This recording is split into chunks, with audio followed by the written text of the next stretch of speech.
પોણા 6 વર્ષ પૂર્વે ભાવનગર જિલ્લાના વલ્લભીપુર તાલુકાના કંથારિયા ગામે થયેલી મારામારીમાં અને જીવલેણ હુમલાના પ્રકરણમાં 4 આરોપીઓને 5 વર્ષની સખ્ત કેદની સજા ફટકારવામાં આવી છે। વલ્લભીપુર પોલીસ મથકમાં આઈપીસી કલમ 307, 326, 324, 143, 147, 148, 149 અને જીપી એક્ટની કલમ 135 મુજબનો ગુનો દાખલ કરાયો હતો।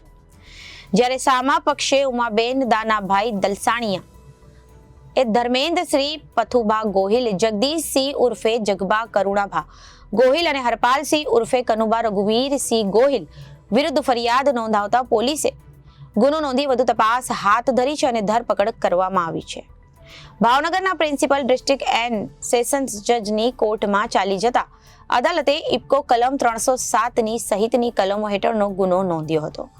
આરોપીઓ સામે સરકારી વિકલ ધ્રુવકુમાર મહેતાની અસરકારક દલીલો, આધાર પુરાવો અને સાક્ષીઓ વગેરે ધ્યાને રાખી અદાલતે મુખ્ય 4 આરોપી લાલજી ઉર્ફે લાલા બચુભાઈ પીપળિયા, દાના અમરશીભાઈ દલસાણીયા, દીપક ઉર્ફે દીપો દાનાભાઈ દલસાણીયા અને સંજય દાનાભાઈ દલસાણીયાને કસૂરવાર ઠરાવી આઈપીસી કલમ 307ના ગુનામાં 5 વર્ષની કેદની સજા અને ₹10,000નો દંડ તેમજ કલમો હેઠળ 2 વર્ષની સજા અને રોકડા ₹3,000નો દંડ, જ્યારે 326માં 3 વર્ષની કેદની સજા અને રોકડા ₹5,000નો દંડ અદાલતે ફટકાર્યો છે।